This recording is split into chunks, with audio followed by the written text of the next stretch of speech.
everyone, welcome to Bits No Hide episode 2 featuring Shikhar Gupta, our previous culture secretary. Welcome, Shikhar. Hi, what's up? How does it feel to be on our second episode? So until yesterday, I didn't know that you guys were doing a series. Given that nothing has come out as of yet, but I feel honored that I was the second guest you guys had. Yeah, we feel more than happy to have you in this. So let's start with your formal intro. Okay. So hi anyone who's ever gonna watch this. I'm Shikhar Gupta. I am a fourth year student in BITS Hyderabad campus, and my branch, if that matters, is economics with electrical. And I'm from Ludhiana, Punjab. And apart from that, I was the formal culture secretary. I guess that is why I'm here. And yeah, I guess that would be it. Okay. So we prepared a set of questions because that's how we start a conversation, and we would want to get insights and the cultural secretary point of view with the entire probably student union, how you saw it and all that. So to start with, my basic question is, what does the GB thinks? This is the cultural secretary or this is the SU position, and what actually happens when you get there?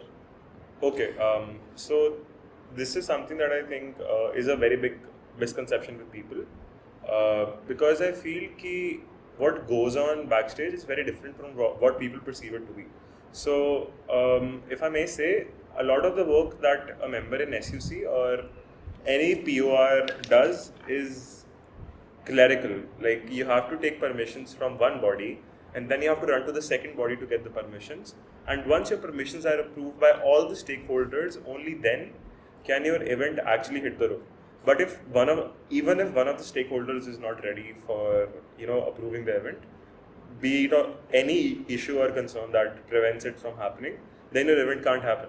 So as a member of SUC and even as a POR, a majority of your work is to how to go about in getting these permissions and how to ensure that in future you will as well continue getting these permissions.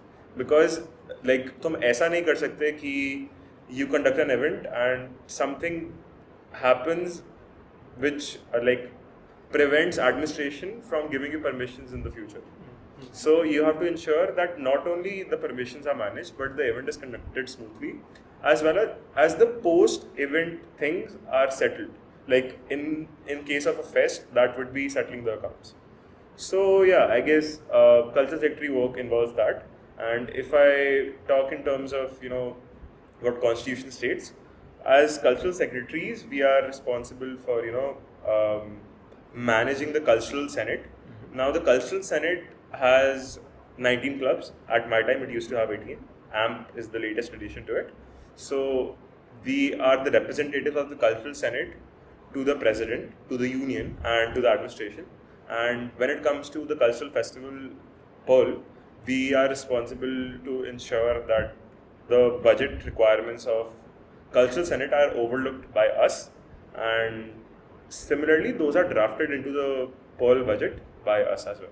On the other hand, there are other minor fests or small events as well that we need to ensure that happen smoothly. Again, there is no obligation for anything, but I believe it is a matter of preserving culture. Like, at least what was given to you, you have to give the same to the juniors, if not more. Yeah. So Okay. that's basically it, I guess. So what motivated you to go for the post of culture secretary? And to add on to this question, like, while contesting in these elections, what were the roadblocks that you faced, if any? Okay, so what motivated me to go for the position of cultural secretary? I'll be honest, there is all the reasons where people say that I want to do something for the college, or I have really good management skills, so I want to give back to the college. I believe those reasons are somewhere secondary. And I believe for an institution of a closed environment like our college itself, contesting for elections is always supported by personal motivation. Like, it is not for someone else. You can't do something that requires 1 year of your life just because of something else. So for me, Our first year was completely online, so I was sort of disconnected. I only was a part of one club for the majority of my first year, and that was the English Language Activities Society. And in the beginning of my second year or the ending of my first year, I joined the Recreational Activities Forum. And to me, that was a big thing because that was the first club that had real on-ground experience. Like Elas has it as well, but I felt more involved in Recreational Activities Forum for that matter. So in second year, I was completely involved in that, and I never enjoyed my academics, to be honest. So I thought in second year I had RAF, and I need to have something to keep myself busy in my third year. So yeah, basically that was the motivation, and I was confident enough that I'll be able to pull something off like that. So that is to answer your first question, and if I face any roadblocks or not. So as cultural as someone who's contesting for cultural secretary, and I think you might agree, a part is drafting manifestos. Yeah. So drafting manifestos involves recognizing the existing problems, especially something that you faced while you were in your second year or first year, and then talking to the previous cultural secretaries and student union members for solutions and what their take was when they faced these problems. So I did the same, and some of the things that I see some manifestos often mention are infrastructural changes. Now, those are actually somewhat unrealistic, but people still do mention it because some of the candidates think that the general body is slightly uninformed, if I may say that. Because I'll tell it clearly right here, right now, that any infrastructural change cannot be brought about a member of Student Union Council at all until and unless it is not supported by administration. So suppose in my manifesto, if I propose that I'm going to build an extension to SAC or I'm going to build a new SAC. So how the proposal goes on is that I propose that to the administration. Mm-hmm. And my first point of contact to the administration for that is the Associate Dean SWT. That in this case is Kanan sir. So we approach Kanan sir with that. And for that, you have to give a detailed requirement of what we actually need and why we actually need that. And once he is convinced, he passes the proposal on to the next bodies that will be in his chain of command. And after that, a budget is made. And after that, the contractors are reached out. We are going to start the construction for this. Please put your bids. And whoever has the best bid, according to that, will start the constructions. So this process, this pipeline takes a lot of time. So even if a construction is approved under somebody's tenure, it is easily going to take at the minimum 2 to 3 years to actually get it done. So infrastructural changes like that, something that I believe, not essentially roadblocks, but something that is pointless to mention in manifestos. So people don't get fooled. Yeah. Okay, so one thing that I've always fancied about being a part of SUCs, whom I see, or being a part of Law Society, the budget. It feels like the most interesting thing for me because you look at the things what are happening and you just look at the numbers and you imagine a fest with an Excel sheet. So that's quite a vivid transformation where you're looking at an Excel sheet and imagining a fest. But what actually goes on while you are making a budget? Because we have 3 fests, 3 different set of secretaries, and they all do this. We all have different fests, and I believe everyone has to do it differently because they cater to different needs. So, being a culture secretary, what goes through making a budget? Okay. So even before a budget is decided upon, something that has to be reached upon is deciding the dates for your fest. Because even though you might have a humongous budget in place, but if your fest falls in the wrong dates, then there's no point. And what I mean by that is, suppose your fest is on 3 dates, जिसमें bank holidays हैं. So if bank holidays are there, and sometimes during fest as well, a lot of large transactions are involved, in which the presence of banks are important. So if bank holidays are there and banks are not functioning and you need to have large transactions, you are practically screwed. So that deciding the dates of the fest, and at the same time you also have to ensure that your fest is not clashing with any other fest or any other event, any examination prominent that will prevent people from outside or people from BITS itself coming to actually attend your events. So that is the first step that goes on into the planning. And after that, once that is out of the way, we actually start imagining the fest in our head. How do we want it to look? Because as the members of the fest organizing body, and I just don't mean it as the cultural secretary, I mean it for the entire FOB, including all departments, all the members of Student Union Council, and all the members of the Cultural Senate. They are as equal stakeholders as us because that's their only fest, right? Okay. Just like me, that's their only fest as well. So, taking into consideration everybody's opinion, we start formulating some things of how it's going to look, of what's the theme going to be, of what we want to focus more on. So, that's how the initial stages go on. And after that, we finally start to prepare the budget. And now how it starts is, first of all, we ask every department, every student body, and every club who is going to be a part of the festival in differing capacities to submit their requirements of what they will need monetarily for the fest.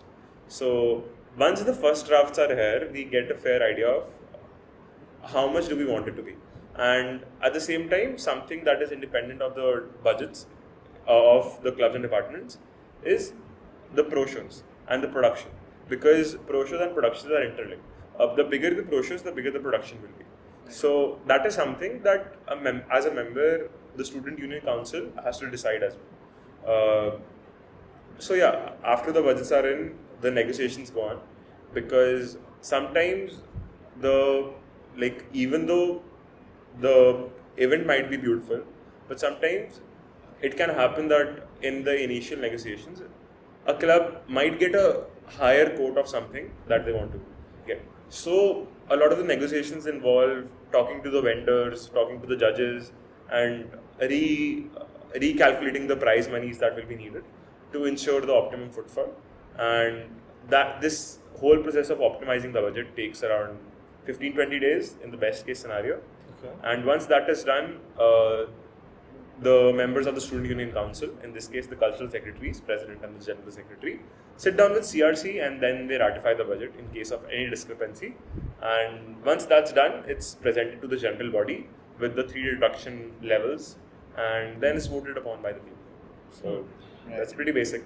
So first you propose something with considering the interest of the FOB, and then the CRC ratifies basically. Yeah. So, but one important question that that just popped up was like, why is it in the deadline, like just 30 days before the fest? Like, as much as we have seen post-COVID, every GBM has been held just before the deadline. Okay.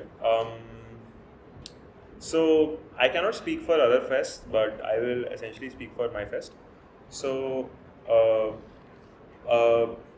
my poll, the previous poll 2023, that was scheduled to happen between 31st March to the 2nd of April, and we had our first FOB meeting to start actually working on poll physically on 16th or 17th of December, if I'm not wrong. It was probably in the middle of the compres when there was a long break. That was in my 3-1. That is when we had our first meeting, and the initial drafts for the budgets were with me by 15th of January, if I'm not wrong. Because the winter breaks were there, and we were also thinking about the regionals, but there were some roadblocks, so we couldn't actually do the regionals. But anyway, so by 15th January, the initial drafts were there, and then we spent another 20 to 25 days ratifying the budget on our ends. And after that, I remember submitting the budget to the CRC around 15th or 16th of February, and I was hopeful that within the 1 week, we should be fairly done with the ratification and we should present the budget to the general body. However, there were some problems which were not from our end, which were external factors caused due to multiple reasons I wouldn't like to go into right now because anyway. So, but one thing that I can say for sure from our end is that as students, as well as the members of the Student Union Council, we do everything in our power to ensure that everything is done on time, because if everything is on time or before time, that will be helpful, because not only will we get the better quotes for everything, we'll also get people to prioritize our fest over anything else that comes later on the night. I mean, you show them the dream Yeah, way before they get engaged with other stuff. exactly. That's what. Okay. Also, like in budget, we have 3 different deductions. Yep. So, what type of deduction do you guys start with? Like, is it the middle one, or is it the higher deduction, or is it with the 0 deduction? Like, which one do you focus should be more on, something that you and do then first. you just scale that thing down, or you make 3 different budgets in all? नहीं देखो तो simple है. तो when first time we ask clubs and departments for the budget, we ask for the dream requirements, right? Ki what they want it to be. Once you have the dream requirements in, we can decide what we want to cut. Like suppose if you are a member of Dramatics, right? So Dramatics has few headliner events like Nukkad Natak and Natya Shastra. Last year Natya Shastra couldn't happen because of the budget constraints. But so if you're a cultural secretary and you ask Dramatics for their budget, Natya Shastra and Nukkad Natak will obviously be the headliners, and there will be some minor events. जिनको अगर काटेंगे तो भी चलता है, right? So first of all, we ask for everything, the complete pie, and after that we ask, okay, so that is your dream scenario, right? So if let's say the dream scenario doesn't happen, what are you okay with sacrificing? So that is how the other requirements are built. If you ask them to like give us a budget initially and then go on to even give higher requirements, then somewhere I believe that people tend to get irrational because initially the cap wasn't there, right? कि अभी तुम्हें इससे भी ज़्यादा करने का मौका मिलेगा. Right. So initially only when you are telling them go ahead, tell us all your requirements, and after that if you tell कि नहीं अभी तो और की जगह है, तो that doesn't make sense. Right. Okay. Now I would like to point out again कि the deductions wala part. What do you think this model of financing the fest, because there are other sister concern campuses which have different models. तो हमारे यहाँ ये चलते आ रहा है. So why? I mean, do you think this works actually, or are we just being with this model of financing the fests? Okay. So I think I am more supportive of the fact that I'm more supportive of the model with what our sister campuses function with. Mm-hmm. Because recently, I'm not sure if it's a recent phenomena or if it's something that used to happen pre-COVID as well. A lot of people don't essentially seem to be interested in the fests, and I'm not just saying that it is on their part. It is probably something that the student union councils post-COVID, including ours, has been on fault at, that somewhere probably we haven't been able to ignite as much enthusiasm in the general body, or probably it is a post-COVID impact where people aren't essentially as concerned with what is going on outside when they realize that they can also have fun at the very same intensity, if not more, in the inside. So because of that, I think that a lot of people are increasingly becoming disinterested. Now the percentage of people who are still disinterested in the fest are still less compared to the people who are interested, but that percentage is increasing yearly. So because of that, I think that ideally sometime in the future we should do away with the deduction model and completely go on with the ticketing model. But yeah, that is just my opinion. Right now I think deductions work. But in the long term, I think ticketing would be the solution. Okay. Yeah. So one important question that I felt, because most of the fest, whatever we see, like Pearl se pehle, the 21 batch had Orbinovo, and then an Atmos, and then an Arena, and then the Pearl.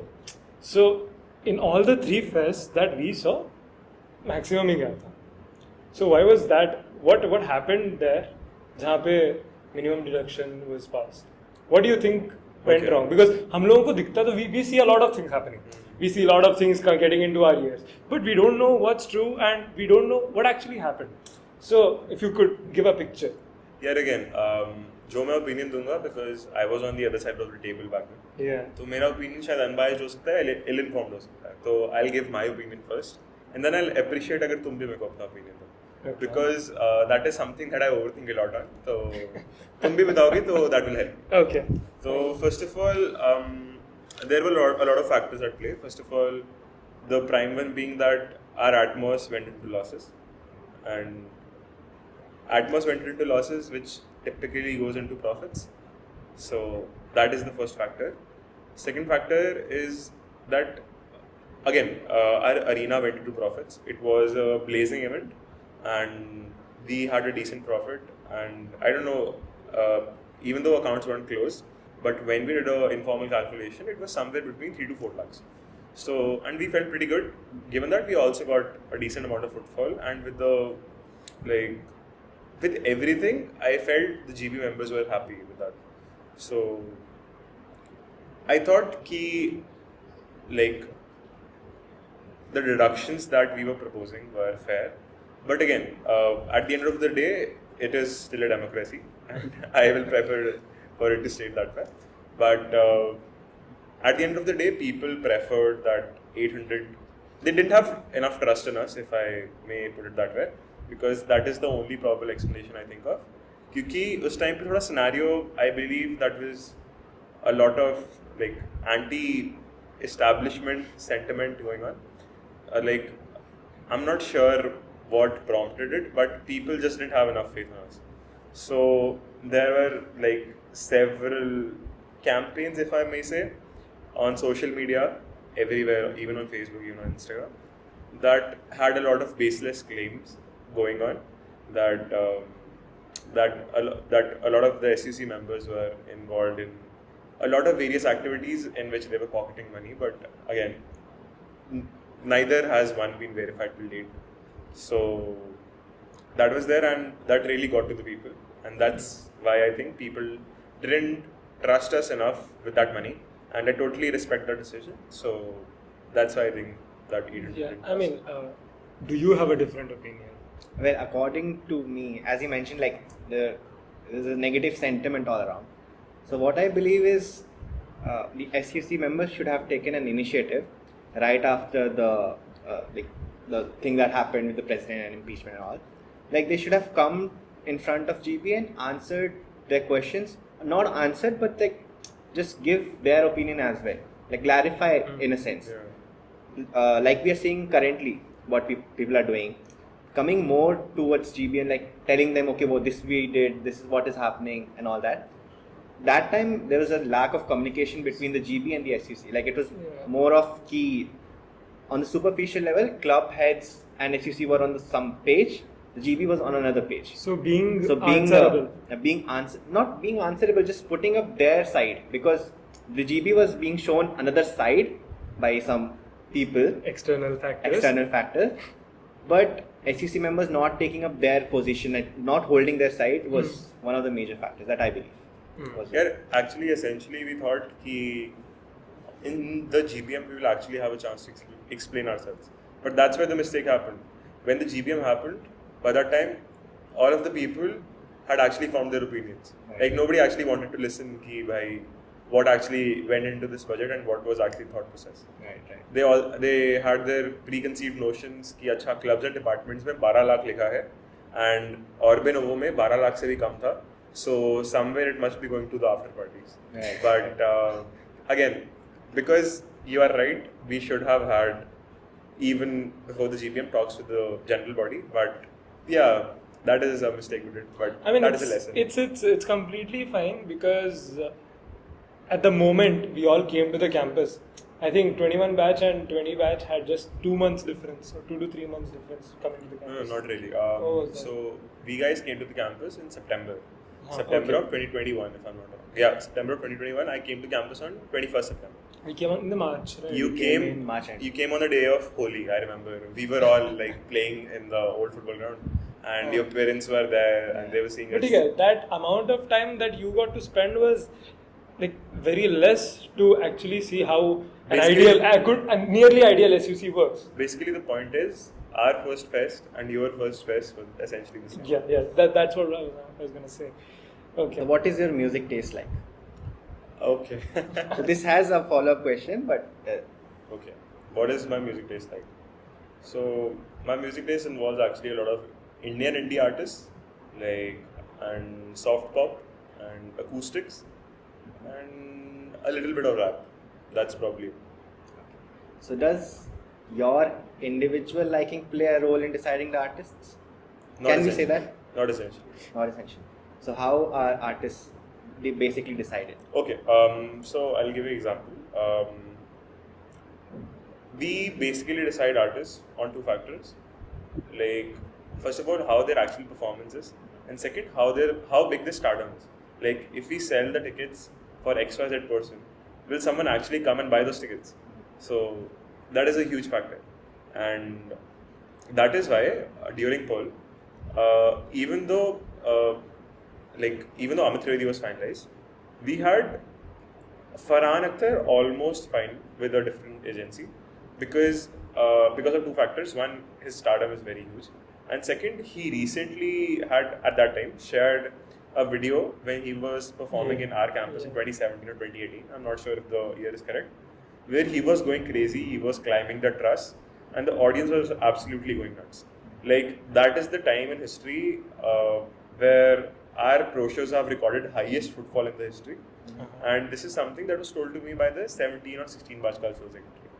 So we thought, given that our fest has already gone to zero reductions, so if we have a big pro show with Farhan Akhtar or Amit Trivedi for that matter, we can pull in decent amount of people to actually have decent amount of earnings from that will go into the ledger and prove beneficial for us. So yeah, that is mostly what goes into deciding which artists are brought to the campus. You don't actually open up a playlist and say, हाँ, "अरे, ऐसा नहीं ये होता गाना है। अच्छा है, इसको बुलाते कि आज हैं." मैं इसका गाना सुन रहा हूँ तो इसको बुलाता हूँ. It is coincidental अगर कभी मतलब तुम्हारी पसंद का आर्टिस्ट आ रहा है, but Yeah. I mean, assuming एक तो होता है, you just see, अरे भाई मैं ये बनूंगा तो I'll get this. Did you have any band in your head कि अगर मैं कल से बन गया, amongst your friends, अगर मैं कल से बन गया तो मैं Lost Stories बुलाऊंगा? Okay. So actually, I wanted to have two people, two entities on campus, as dreams.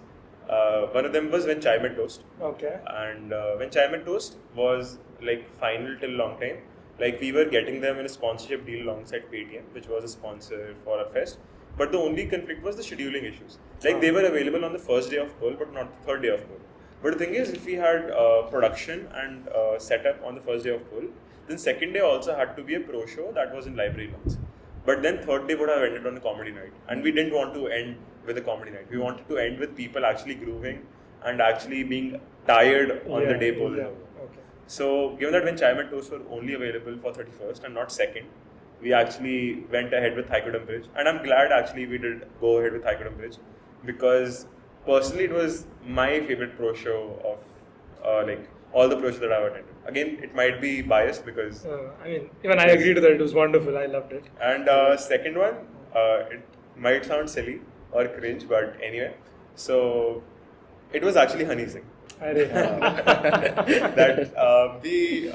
I and even my friends, Honey Singh had an era, right? Yeah, I'm sure you guys can agree. Yeah, of course. And fun fact, I'm not sure how many people know this.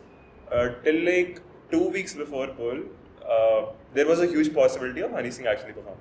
So I'll tell you what happened. Honey Singh was actually going to perform in Hyderabad on 2nd or 1st of April. I'm not sure if I'm getting the date right, but हमारे fest के बीच में था. And the thing was, they were not getting a stadium or a venue to perform at. So the artist manager or the agency which was associated, I forgot what the name was. It was actually a subsidiary of Tribe. So they reached out to us कि देखो हनी सिंह का है, and we heard that तुम्हारे campus में pro show हो रहा है. So what if we offer you a deal कि हनी सिंह तुम्हारे कैंपस में परफॉर्म करेगा, and outside people will be ticketed, उसका रेवेन्यू हमारे पास जाएगा, and तुम्हारे लोगों के लिए फ्री होगा, and you'll have to bear half the cost of production. So that was the deal, and it sounded pretty good कि हनी सिंह भी आ जाएगा, 4 प्रो शो भी हो जाएंगे, and everything will be complete. But then we did the numbers and we just couldn't get it, so we offered basically, let's just say that at the end it couldn't materialize, so we had to let go. Okay. But it was so close. I was about to ask, हुआ क्या? Okay. Getting to the part where you represented the cultural senate, if you can say, which club or department did you feel the hardest to deal with? Now, not saying कि अरे PT दे है, but catering to their needs या फिर having the logistics done. So there could be a list where अरे इनका पहले sort करते हैं because they have a lot of stuff to do, something like that. I think if we talk about clubs, I think most of the work that is there with clubs that at least involves me, a lot of it is pre-fest, like forming their budgets, like ensuring the prize money is, trying to get as many participants for them, ensuring that the publicity is done well, and you ensure all of these things in collaboration with departments for each and every club. And once a fest actually starts, and the only role as a cultural secretary you have to play is like ensuring that advances reach to them within time, that no amount of money is like going out of their own pockets to finance the fest. And at the second, I believe that the culture clubs are very, very capable enough to ensure that all their events happen smoothly. So I don't think that any culture club is problematic to work with or hard to work with. And the same goes with departments. But I think that because of this nature of departments, like there are three types of departments. Departments whose work mostly comprises of pre-fest work, departments whose work comprises of during fest work, and post-fest work. So 11 departments, and there are three different types. So there are different requirements at different times, different departments have. So it's a lot of things you have to keep in mind. So like you have to keep up with your co-cultural secretary, your general secretary and your president to ensure that all those needs are met. And yeah, again, our departments are capable enough as well to ensure that.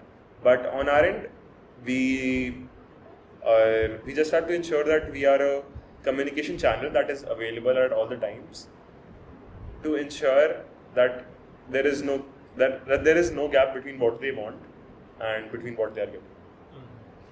Right. So you were culture secretary for one whole year. Okay. What was the impact of holding this post on your acads? Okay. Like, this is not what is talked about largely. Like, people just tend to avoid it. Ki, arey, culture secretary is a big post and it's a lot of perks and everything. But nobody really talks about what are the demerits. So if you can highlight those. Academics. So I'll be honest. As I said before, I'm not very interested in engineering. That is something I realized after I came to it. As usual. As usual. Like most of us. Us, bro. So again, if I'm honest, I think that if somebody is a member of Student Union Council or even a POR, then they can very well manage their regards. There will be, like, I'm not saying that they'll be able to re-emulate what they did in the previous year without the POR. There will be certain shift, certain downfall, but it won't be significant if you are actually devoted, if you actually like what you're studying, and if you still want to continue studying that with the same zest. But in my case, it was not different. It was different in the sense that I liked doing what I was doing. So in a lot of ways, I overdid what I was doing as cultural secretary, and it was, so yeah, I purposely skipped my academics, and that is why my academics suffered definitely more than some of my peers in the Student Union Council or some peers. But yeah, for somebody who wants to contest in future, or if somebody who has contested before can attest to the fact that any significant hit to your CG being there after you are a member of SUC is a myth, as long as you are dedicated to both the things. Yeah, I mean, what happens, because I had a phase where I was running for it, I would want to talk also about it. The point that it gets on your adrenaline every time, it's just there. Look, I do love my courses. I like my discipline for a rarity, a little change. I do like them. But the point that I had a feeling ki, I'm running for the cult sec, that can wait. Academics can wait probably. Yeah. So that gets on top of your head, and you just keep doing things. And even during doing stuff, you might find some good enough time to probably get back to your acads. You'll make a choice. Nahi yaar, thak gaya. just give a reason. So that's what most probably happened. अगर थके भी नहीं होगे, it's not interesting enough. Yeah, it's not like cultural interesting. secretary में or even any like position you are holding. तुम कोई event करवा रहे हो, एक महीने पहले प्लानिंग शुरू कर रहे हो, and within 1 month you're getting the results. You are feeling कि भाई ये मैंने करवाया है, you feel satisfied. You get that gratification. But in case of studies, you have to toil for the entire semester to get the results at the end. So instant gratification versus delayed gratification. Exactly. That thing. That makes sense. So okay, so you are one of the many people who went through the process of becoming an SUC member, and you became one. So now there were two phases. Like, so you were running for the elections. You were seeing things, probably some politics, and then after that you became. So how would you see the changes in you? Because I'm damn sure that so many things, like becoming a cultural secretary for a year, having so many responsibilities, that's a lot of change in one's life. Because usually we tend to spend time going to the classes or having fun in our rooms with our people. It's just fun every time, most of the time. But you went to the process of election and you realized something probably. So what did you get there? Because there, I feel myself that I've learned a lot while I was running for the elections, and I'm taking a lot. But you went another step ahead where you became the cult sec. So how do you describe that journey in that way? So I think when you are actually running for the position if you are contesting for student union council, then one thing you learn is having patience, because as a contestant in the elections, you need to have a lot of patience. You need to approach people. You need to tell them, because essentially, even if you think that your friends are voting for you, that is not enough, right? Yeah. There is a population of 2,000, 3,000 people or more than that who are going to be voting for you.